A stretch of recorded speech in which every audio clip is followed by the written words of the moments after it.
It all started with a water bill. I was sitting at my kitchen table, sipping my morning coffee, when I opened the envelope. The number on the bill made me choke on my drink. My water usage had tripled in the last month.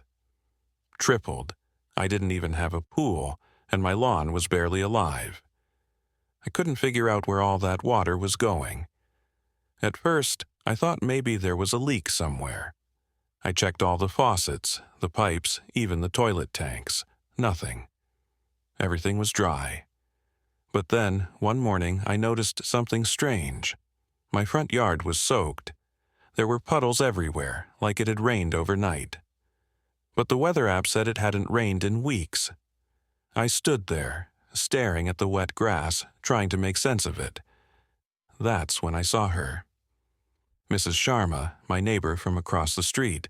She was dragging my garden hose across her driveway, spraying water on her car like it was her personal car wash.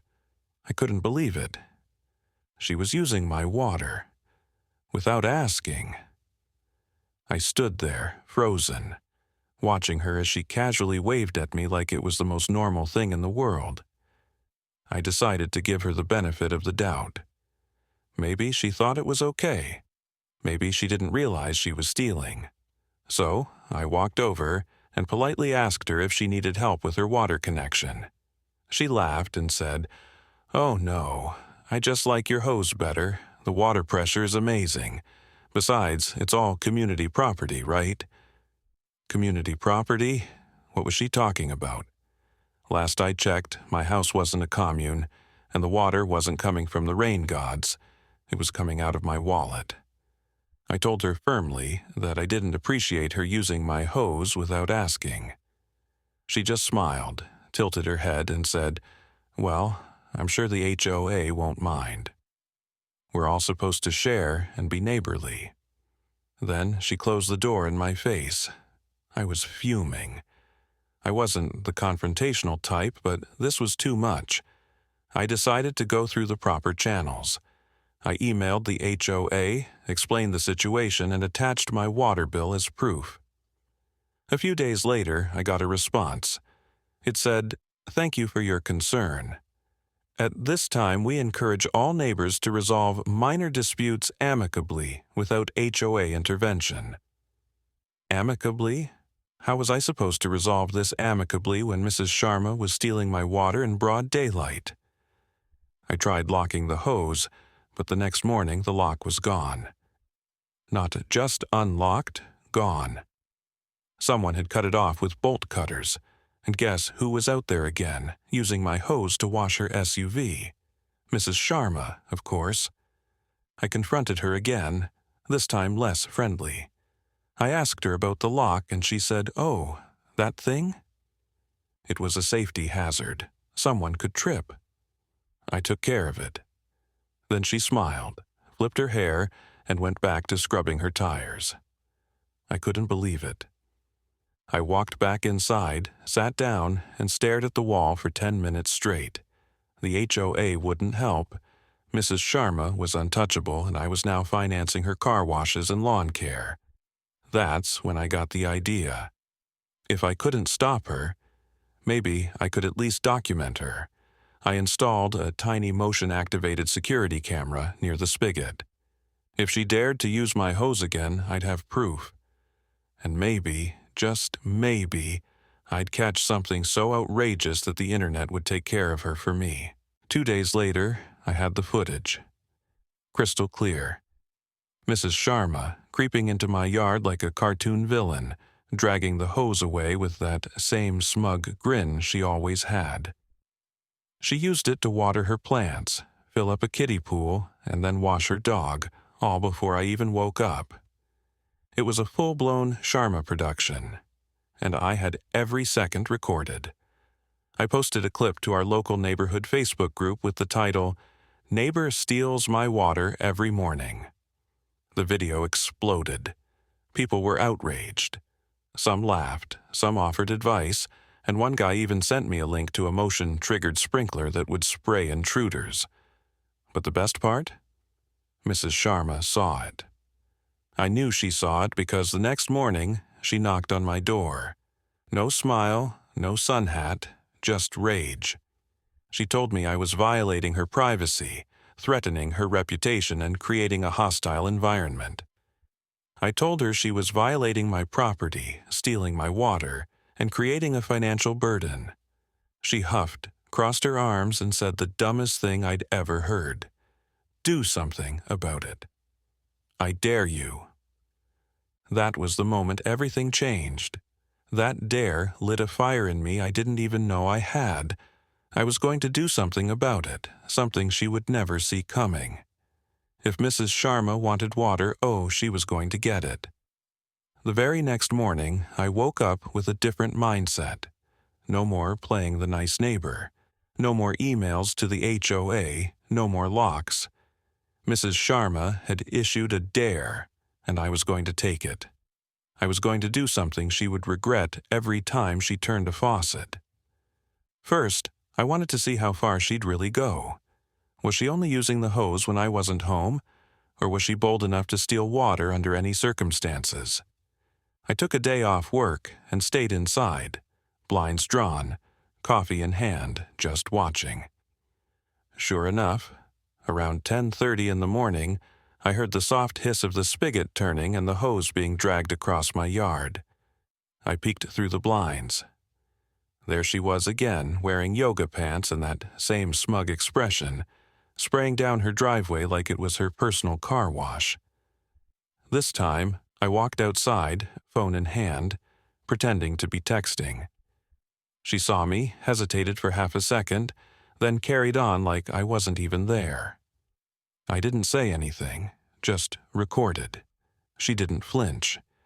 It was like she wanted to prove that I couldn't stop her, that my complaints, my cameras, my warnings meant nothing. When she finished, she waved the hose at me and said, "See? Works great. You should thank me for keeping it in shape." I forced a smile, went back inside, and watched the video again. I didn't even have to zoom. The footage was clear, direct, and damning. But even so, I already knew the HOA wouldn't do anything. I had tried that road. It was time for a different kind of justice. That afternoon, I uploaded the new footage to the neighborhood Facebook group, this time with a snappier title. Local Karen turns neighbor's hose into personal water park. Within hours, the comments poured in. Everyone had a Karen story, but mine seemed to hit a nerve. People laughed, mocked her, suggested ridiculous punishments, and a few even offered legal advice. Some were furious that the HOA had done nothing. The video gained traction, being shared beyond the neighborhood group. It hit Reddit, it hit YouTube. Strangers from other states were tagging their friends. And Karen. She noticed. The following morning, she stood in her yard with 2 members of the HOA board pointing at my house. I watched from the window as she acted like she was the victim, gesturing dramatically, even pretending to wipe a tear.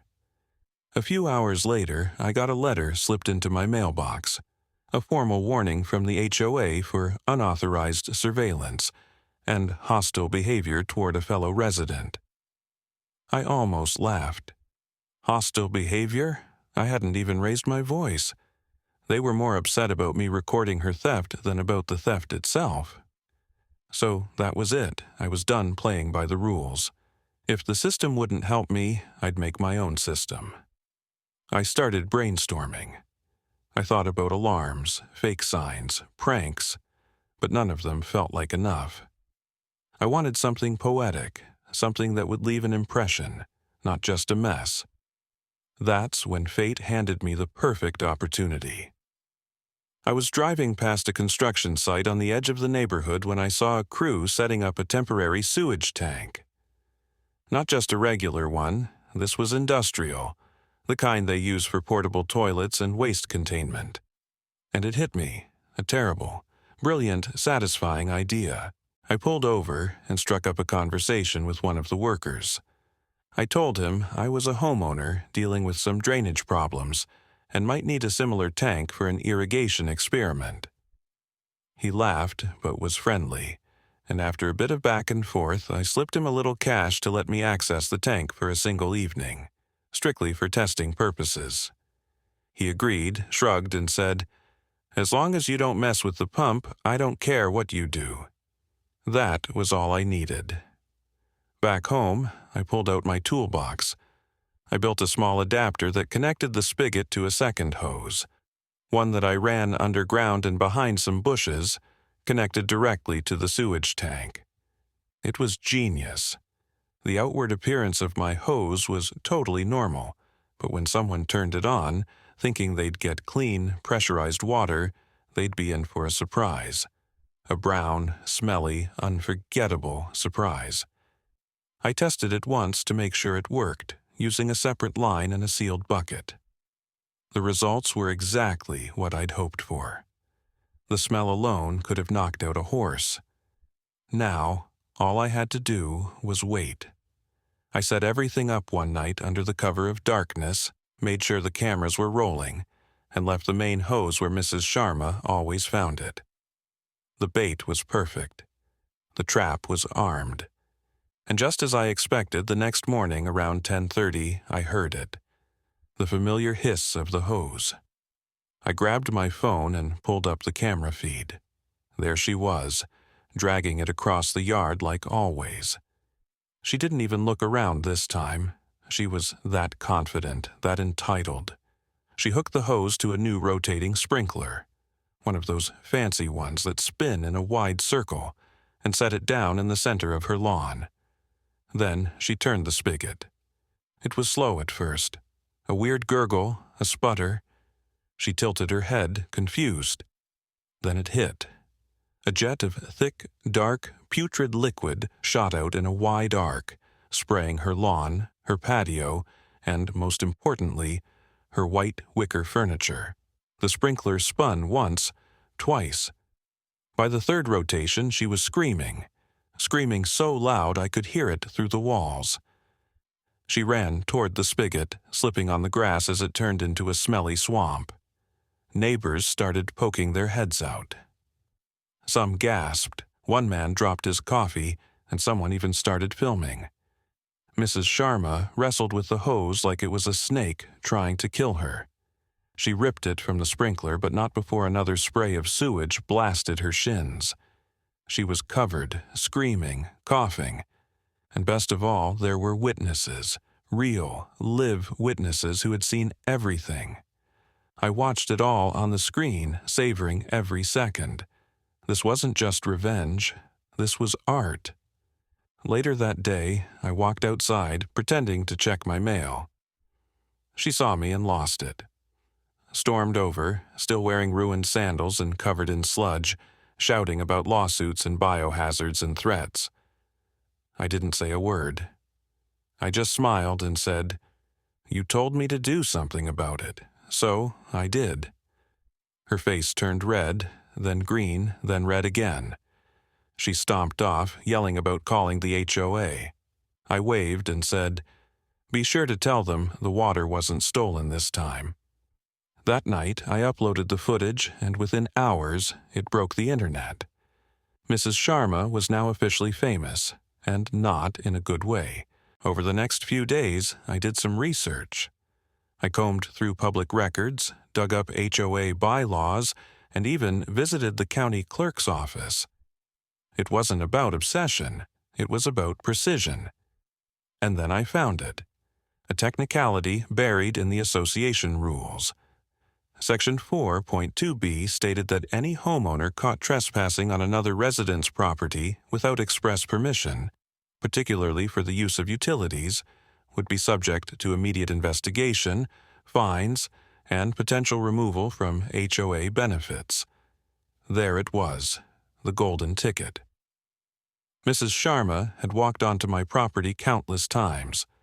I had video proof, timestamps, and witnesses, unlike her imaginary ones.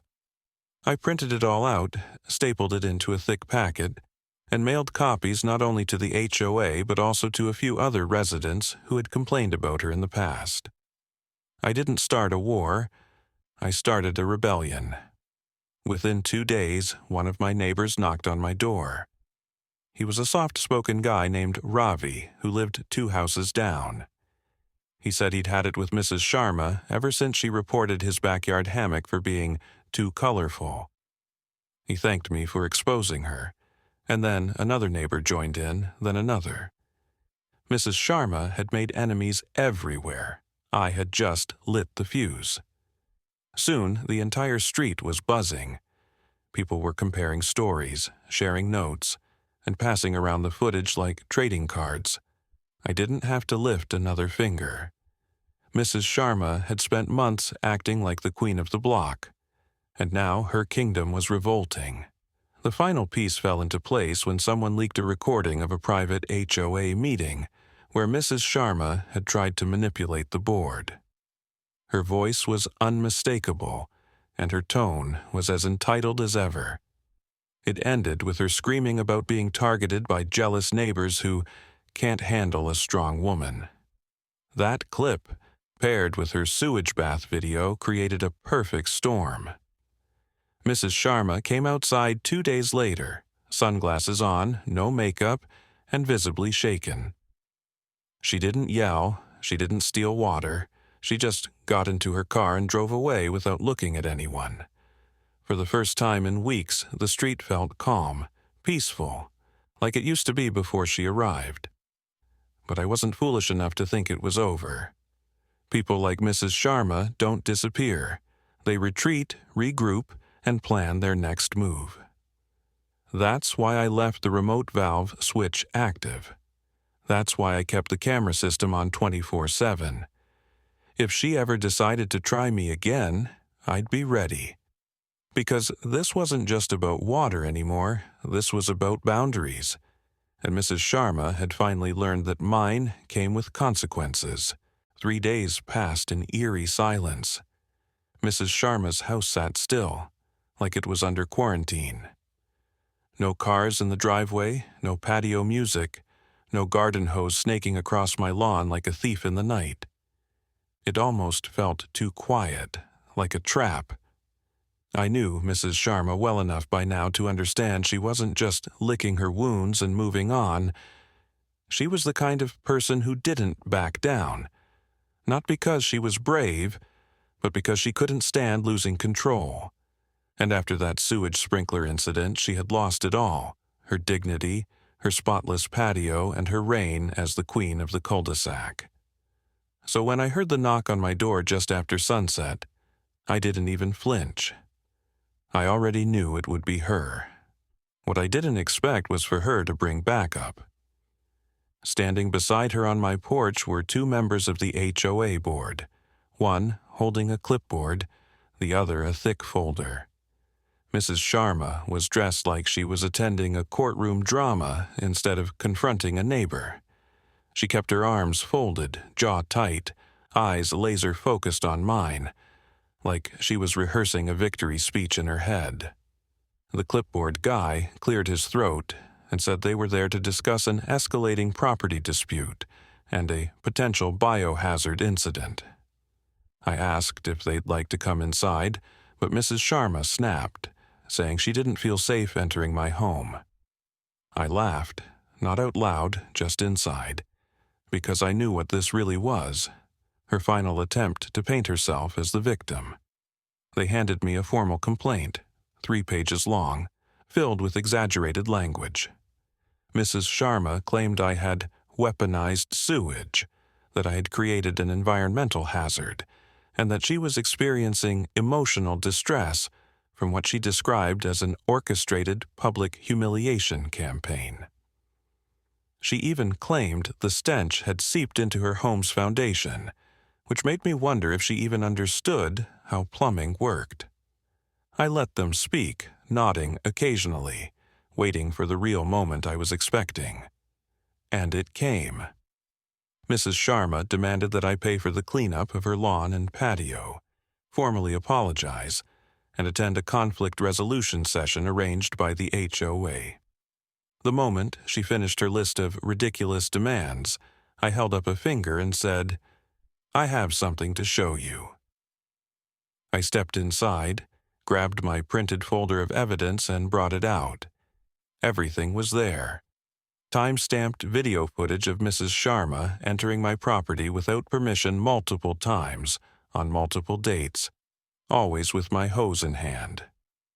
I included water bill statements, screenshots of neighborhood posts, and even a list of other neighbors who had submitted complaints about her in the past year. And then I handed them the HOA bylaw she clearly violated, highlighted in neon yellow: trespassing with use of private utilities without consent. Clipboard guy took his time reading. Mrs. Sharma's face went pale as he flipped the pages. The other board member leaned in, whispering something under his breath, and suddenly the mood shifted.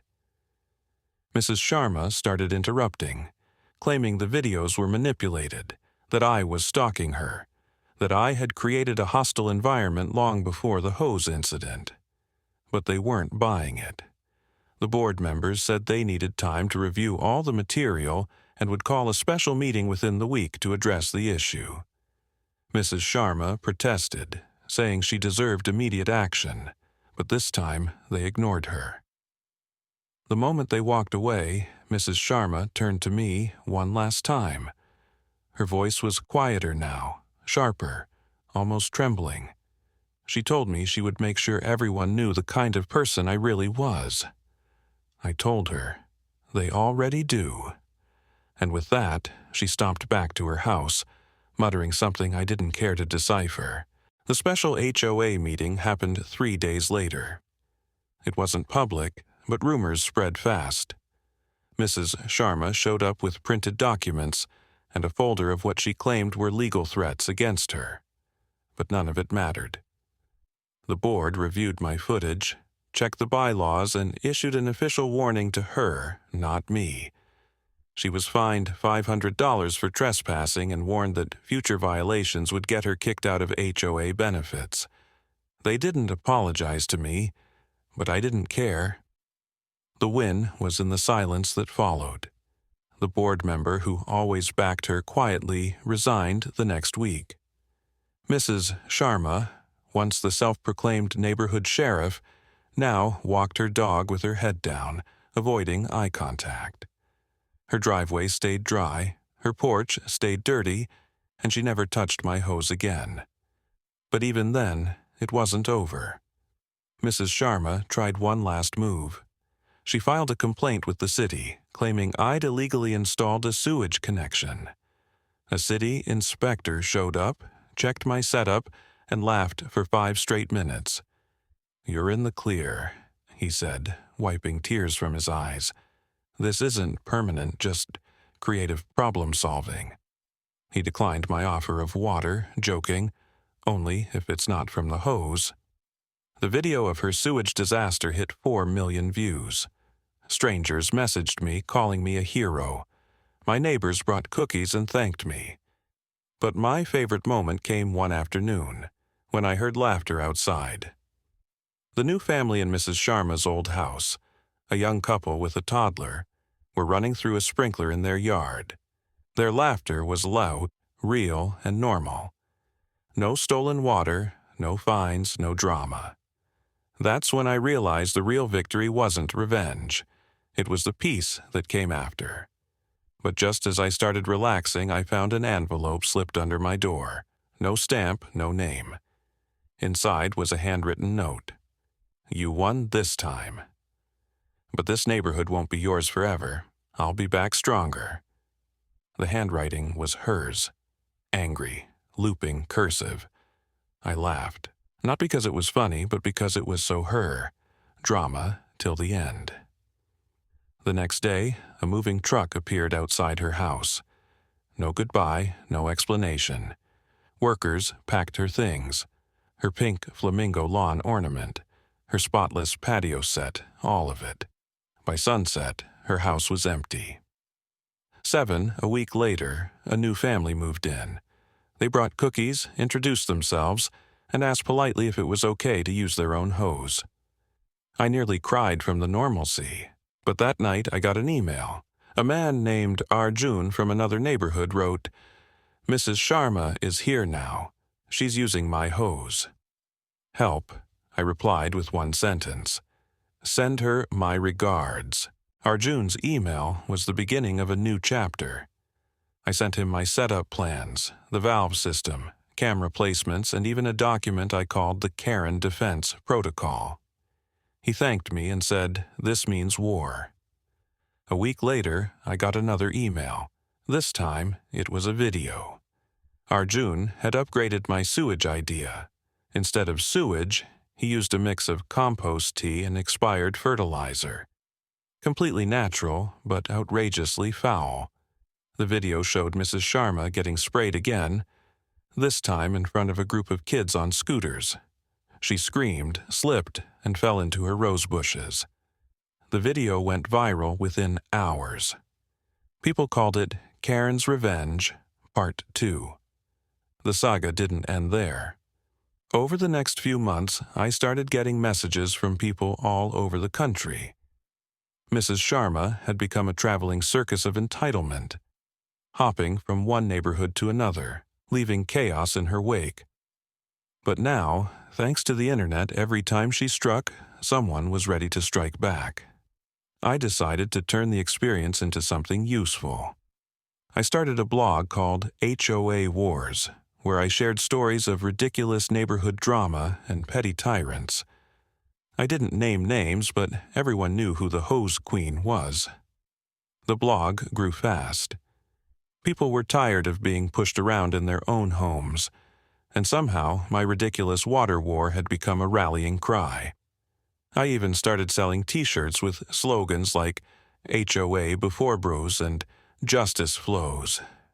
But the best part wasn't the fame or the messages. It was the quiet moments.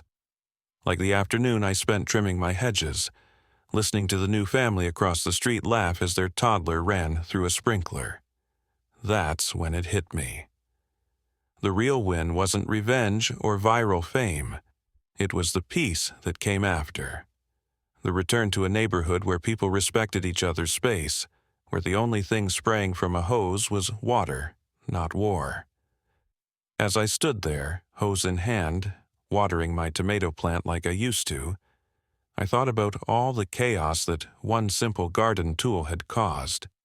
Who would have thought that a plastic tube and some water pressure could unravel an entire power structure, expose a tyrant, and unite a street full of strangers? It was ridiculous. It was poetic. And it was perfect.